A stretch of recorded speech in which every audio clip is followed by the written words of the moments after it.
Today's J word is jambalaya, and if you stick with me, I'll give you 3 tips that'll help you start a successful food business. While I was in Arizona visiting the Grand Canyon, I happened to run across a great restaurant called Bayou By You. I know what you're saying. What is a bayou? Well, bayou, for you not Cajun type folks, is a big body of water, usually got a lot of cypress trees, snakes, and alligators in there.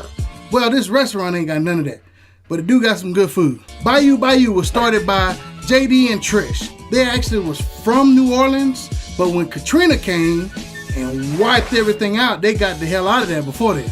And they moved over to Arizona. First, they had a food truck, and they were selling all this good food at the food truck, and finally somebody gave them a little sense and said, hey, why don't you get this a restaurant over here? So when JD and Trish first got to Arizona, they didn't know what to do.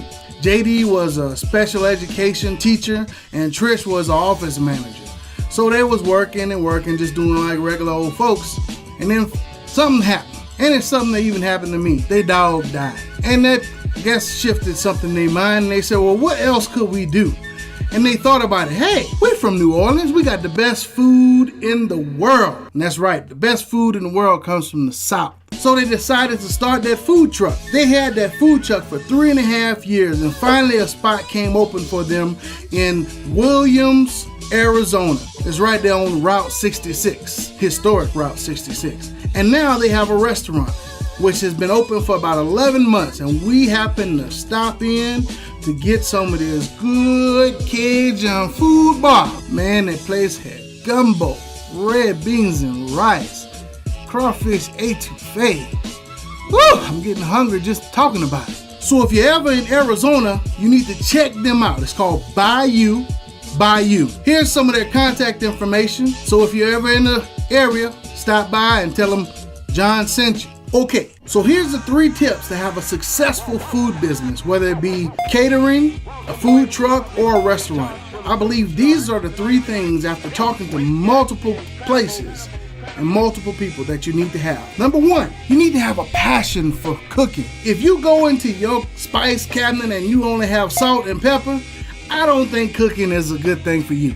Maybe you can hire somebody to cook for you, but you ain't gonna do it. Now when I say passion, I'm not talking about lovey-dovey stuff. I'm talking about this is something that you like to do all the time. Like if you like to jog, you should have like 20 pairs of running shoes, some tights, and some goggles to go out there and run all the time. That shows your passion. The same thing does with food. If you got recipe books and spices and all the time you go places and you like to try different foods and tastes, you got a passion for the food. Number 2, you should have some tried and true recipes. Don't come up with something all of a sudden and then try to put that on somebody's plate. You should have some stuff that you've let other people eat for thousands and thousands of years. Now your recipes should be something that you've been eating your whole life. Something your grandma made, your mama made, something that hopefully they taught you how to make. Because I'm telling you a secret, if you got good food, people gonna come running back. You need to have something that you know tastes good and you know how to cook. And you know how to cook it the same way over and over again. Number 3, you should have a menu that is suited to your budget. If your budget is chicken and rice, then your menu should be chicken and rice. Don't try to have no steak and shrimp's menu without a steak and shrimp pocket. Don't be trying to cook lobster and steak if you ain't got no lobster and steak money. You need to have a menu that is suited to your budget. The menu that you have should reflect the food that you love and also give your customer a good value while not killing your pocket. And food don't have to be expensive to be good. Caviar tastes like garbage, but they charge thousands of dollars for it. And remember, if the food don't make dollars, that food don't make sense. That's it, y'all, from the J Word. I'll catch you next time.